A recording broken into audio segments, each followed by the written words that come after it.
അതിജീവനത്തിൻ്റെ പാതയിലാണ് മുണ്ടക്കൈയും അതുപോലെ ചൂരൽമലയും.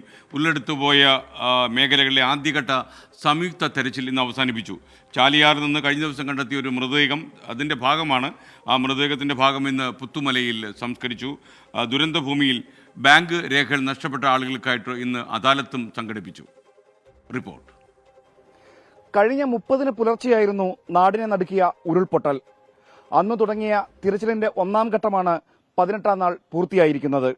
2 ദിവസം നടത്തിയ തെരച്ചിലിൽ മുണ്ടക്കയിൽ നിന്നോ ചാലിയാറിൽ നിന്നോ ഒന്നും കണ്ടെത്താനായില്ല. ഇതിനു പിന്നാലെയാണ് ജനകീയ തെരച്ചിൽ അവസാനിപ്പിക്കാൻ തീരുമാനമായത്. ഇനി മുന്നിലുള്ള പ്രധാന കടമ്പ പുനരധിവാസമാണ്. ദുരിതബാധിതരെ താൽക്കാലികമായി പുനരധിവസിപ്പിക്കാനുള്ള ശ്രമമാണ് ഊർജിതമായി നടക്കുന്നത്. ഇതിനോടകം 300ഓളം വാടക വീടുകൾ കണ്ടെത്തിയിട്ടുണ്ട്. ഉരുൾപൊട്ടൽ ദുരന്തത്തിനിരയായവരെ മാതൃകാപരമായി പുനരധിവസിപ്പിക്കുമെന്ന് മുഖ്യമന്ത്രി പിണറായി വിജയൻ ആവർത്തിച്ചു. ദുരന്തത്തിനിരയായി അതിന്റെ വലിയ നഷ്ടങ്ങൾ പേറിക്കൊണ്ട് ജീവിക്കുന്നവരെ മാതൃകാപരമായി പുനരധിവസിപ്പിക്കേണ്ട ഘട്ടമാണ്. അതിലും മാതൃകാപരമായി തന്നെ ആ ദൗത്യം ഏറ്റെടുക്കാൻ നാടിന് കഴിയുമെന്നുള്ളതാണ്. ഓഗസ്റ്റ് 20-നകം ബാക്കി വാടക വീടുകൾ കണ്ടെത്താനാണ് നീക്കം. സഹായധനവുമായി ബന്ധപ്പെട്ട് പ്രധാനമന്ത്രി ആവശ്യപ്പെട്ട മെമ്മോറാണ്ടം 2 ദിവസത്തിനകം നൽകുമെന്ന് റവന്യൂ മന്ത്രി കെ രാജൻ. അവിടെ ഉള്ള ദുരന്തങ്ങളെക്കുറിച്ച് ഞങ്ങൾ മന്ത്രിമാരുടെയും മുഖ്യമന്ത്രിയുടെയും എല്ലാ സാന്നിധ്യത്തിൽ, ഗവർണറുടെ എല്ലാ സാന്നിധ്യത്തിൽ ചീഫ് സെക്രട്ടറി വളരെ വിശദമായി പ്രതിപാദിക്കുകയും ചെയ്തതാണ്. കേരളം ആ കണക്ക് കൃത്യമായി ഈ മഴ തോർന്നതിന് ശേഷം ആ കണക്ക് കൃത്യമായി തയ്യാറാക്കി കഴിഞ്ഞു. 2-3 ദിവസത്തിനുള്ളിൽ ആദ്യഘട്ടത്തിലെ മെമ്മോറാണ്ടം കേരളം സമർപ്പിക്കുകയും ചെയ്യും. രേഖകൾ നഷ്ടപ്പെട്ടവർക്ക് ബാങ്ക് അക്കൗണ്ടുകൾ നൽകുന്നതിനായി മേപ്പാടി സ്കൂളിലെ ക്യാമ്പിൽ പ്രത്യേക അദാലത്ത് നടന്നു. ജില്ലാ ഭരണകൂടത്തിന്റെയും വിവിധ ബാങ്കുകളുടെയും നേതൃത്വത്തിലാണ് അദാലത്ത് സംഘടിപ്പിച്ചത്. ഉരുൾപൊട്ടലിന്റെ കാരണം പഠിക്കാൻ സർക്കാർ നിയോഗിച്ച ഭൗമശാസ്ത്ര വിദഗ്ധ സംഘം വിശദമായ റിപ്പോർട്ട് ഉടൻ സർക്കാരിന് സമർപ്പിക്കും. 124 പേർ ഇപ്പോഴും കാണാമറയത്താണ്. മനുഷ്യാന്തസ്സിന് ചേരുന്നൊരു സംസ്കാരം ഒരുക്കണമെന്ന പ്രിയപ്പെട്ടവരുടെ ആഗ്രഹം കൂടിയാണ് അറ്റുപോകുന്നത്. ദുരന്തം ബാക്കിയാക്കിയവർ പതിയെ അതിജീവനത്തിലേക്ക്. അതിനുള്ള കരുത്ത് അവർക്കുണ്ടാകട്ടെ. അവരെ ചേർത്ത് പിടിക്കാൻ ഈ നാടാകെയുണ്ട്. ടീം 24 വയനാട്.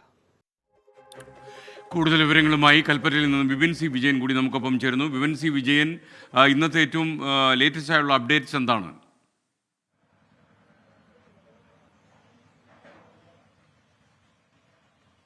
SKN 18 ദിവസമായി നടന്ന സമാനതകളില്ലാത്ത സംയുക്തമായിട്ടുള്ള തിരച്ചിൽ ഇന്ന് താൽക്കാലികമായി അവസാനിപ്പിച്ചിരിക്കുന്നു. ഇനി ഈ കുടുംബങ്ങൾ പറയുന്ന സ്ഥലങ്ങളിൽ മാത്രമായിരിക്കും, അല്ലെങ്കിൽ ഏതെങ്കിലും രീതിയിൽ സംശയമുണ്ടാവുന്ന സ്ഥലത്ത് മാത്രമായിരിക്കും ഈ ഒരു തിരച്ചിൽ ഉണ്ടാവുക. അതിനായിട്ടുള്ള ഒരു പ്രത്യേക ടീം, പ്രവർത്തകർ ആ പ്രദേശത്ത് തന്നെ ഉണ്ടാവുകയും ചെയ്യും. മറ്റൊന്നുള്ളത്, അവിടെ മാറി മറിയുന്ന ഒരു കാലാവസ്ഥയെക്കുറിച്ചാണ്. ഈ ചൂരൽമല മുണ്ടക്കൈ പ്രദേശത്ത് ഇപ്പോൾ മുണ്ടക്കൈയിൽ മഴ പെയ്യുകയാണെങ്കിൽ ചൂരൽമലയിൽ വെയിലായിരിക്കും. അങ്ങനെ ഒരു മാറി മറിയുന്ന കാലാവസ്ഥ കൂടി ഒരു പ്രതികൂലമായി ആ പ്രദേശത്ത് ഇപ്പോഴും നിൽക്കുന്നുണ്ട്. ഒപ്പം അവിടേക്ക് തിരിച്ച്, അവിടെ വീടുള്ള ആളുകൾ അവിടേക്ക് തിരിച്ചു പോകാനുള്ള അവിടുന്ന് സാധനങ്ങൾ എടുക്കണമെന്നൊക്കെ പറഞ്ഞിട്ടുണ്ട്. അപ്പോൾ അതിൽ സേഫും അതുപോലെ തന്നെ അൺസേഫുമായിട്ടുള്ള പ്രദേശങ്ങൾ ഏതൊക്കെയാണെന്ന് ഭൗമശാസ്ത്ര വിദഗ്ധരായിട്ടുള്ള ജോൺ മാത്തായി റിപ്പോർട്ട് സമർപ്പിക്കും. അതിനുശേഷമായിരിക്കും ആ കാര്യങ്ങളിലൊക്കെ ഒരു നടപടി ഉണ്ടാവുക എന്നുള്ളതുമാണ്. DNA ടെസ്റ്റിന് 401 DNA ടെസ്റ്റിനാണ് കൊടുത്തിരിക്കുന്നത്. ഇതിന്റെ ഫലമാണ് ഇനി വരാനുള്ളത്. അത് വന്നാൽ മാത്രമായിരിക്കും ഇപ്പോൾ തിരിച്ചറിയാനുള്ള ആളുകൾ ആരൊക്കെയാണ് എന്നതിൽ എന്തെങ്കിലും ഒരു അപ്ഡേഷൻ ഇനി ഉണ്ടാവുകയുള്ളൂ. പുനരധിവാസത്തെക്കുറിച്ചാണ് ഇനി പ്രധാനമായും ഇവിടെ ചർച്ച നടക്കുന്നത്. ഈ പുനരധിവാസത്തിൽ തന്നെ ഇപ്പോൾ സർക്കാർ കണ്ടെത്തിയ വീടുകൾ 20-നുള്ളിൽ തന്നെ പരമാവധി ആളുകളെ വാടക വീടുകളിലേക്ക് മാറ്റുക എന്നുള്ളതാണ്. അതല്ലാതെ തന്നെ സ്വമേധയാ ആളുകൾ ക്യാമ്പുകളിൽ നിന്ന് വാടക വീടുകൾ കണ്ടെത്തി പോകുന്നുണ്ട്. അതിന് 6000 രൂപ നൽകും എന്നുള്ളതും സർക്കാർ അറിയിച്ചിട്ടുണ്ട്. അപ്പോൾ ആ വഴിക്കും ആളുകൾ സ്വന്തം തിരഞ്ഞുകൊണ്ട് തന്നെ വാടക വീടുകളിലേക്ക് ഇതിനോടകം തന്നെ മാറിക്കഴിഞ്ഞു. അവരുടെ രേഖകൾ നഷ്ടപ്പെട്ടവർ, അതുപോലെ തന്നെ ബാങ്ക് അക്കൗണ്ട് ഇല്ലാത്തവർ, ഇവർക്കൊക്കെ വേണ്ടിയിട്ടുള്ള അദാലത്തുകളാണ് ഓരോ ദിവസവും ഇനി അങ്ങോട്ടേക്ക് നടക്കാനുള്ളതും ഇപ്പോൾ നടന്നതും.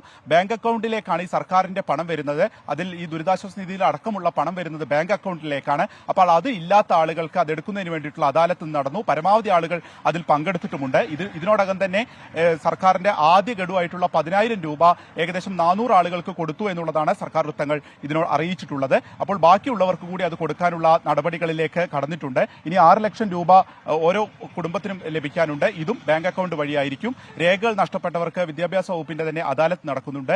ഈ വാടക വീടുകളിലേക്ക് പോകുന്നവർക്ക് സാധന സാമഗ്രികൾ അവിടെ ഗൃഹോപകരണങ്ങൾ ഉൾപ്പെടെയുള്ളവ വേണം. അവ ശേഖരിക്കുന്നതും മേപ്പാടിയിൽ ആരംഭിച്ചിട്ടുണ്ട്. മേപ്പാടി പഞ്ചായത്ത് കേന്ദ്രീകരിച്ചായിരിക്കും ഇതിന്റെ നടപടിക്രമങ്ങളെല്ലാം തന്നെ നടക്കുക. മരണപ്പെട്ടവരുടെ രജിസ്ട്രേഷൻ നടപടികളും മേപ്പാടി പഞ്ചായത്തിലായിരിക്കും. ഒപ്പം ഇനി ഏറ്റവും കൂടുതൽ വയനാട് പ്രതീക്ഷിക്കുന്നത് കേന്ദ്രത്തിന്റെ ഭാഗത്തു നിന്നുള്ള പാക്കേജ് ഏത് രീതിയിലായിരിക്കും എന്നുള്ളതാണ്. ഇപ്പോൾ 2 ദിവസത്തിനകം തന്നെ അതിൽ വിശദമായിട്ടുള്ള മെമ്മോറണ്ടം കൊടുത്തു കഴിഞ്ഞാൽ നമ്മൾ പ്രതീക്ഷിക്കുന്നത് പോലെ L3-യിൽ അത് പെടുത്തുമോ, ഏറ്റവും കഠിനമായിട്ടുള്ള ഒരു ദുരന്തമായി ഇതിനെ പ്രഖ്യാപിക്കുമോ, എത്ര 2000 കോടി രൂപയോളം വരുന്ന പാക്കേജ് പ്രഖ്യാപിക്കുമോ എന്നുള്ളതായിരിക്കും. അത് പുനരധിവാസത്തിന് ആക്കം കൂട്ടും എന്നുള്ളത് തന്നെയാണ് നിലവിലെ ഒരു പ്രതീക്ഷയുള്ളത്. അപ്പോൾ ക്യാമ്പിലുള്ളവരെല്ലാം തന്നെ അവരുടെ പുനരുജ്ജീവനവും അതുപോലെ തന്നെ പുനരധിവാസത്തെക്കുറിച്ചുള്ള ചർച്ചകൾ നടക്കുന്നു. ഈ വീടുകൾ നഷ്ടപ്പെട്ടപ്പോൾ ഒരുപാട് പേര് ആ ഭാഗത്ത് ജോലി ചെയ്തിരുന്നു. അവരുടെ ജോലി മാത്രം നഷ്ടപ്പെട്ടിട്ടുണ്ട്. അങ്ങനെയുള്ളവരുടെ ഒരു സംശയം കൂടി ഈ ഘട്ടത്തിൽ വരുന്നുണ്ട്. അപ്പൊ അതിൽ കൂടി ഒരു നിവാരണം കാണും എന്നുള്ളതാണ് ഇപ്പോൾ റവന്യൂ മന്ത്രി ഉൾപ്പെടെയുള്ളവർ അറിയിച്ചു. വിപിൻ സി വിജയനാണ് വിവരങ്ങൾ നൽകിക്കൊണ്ടിരുന്നത്.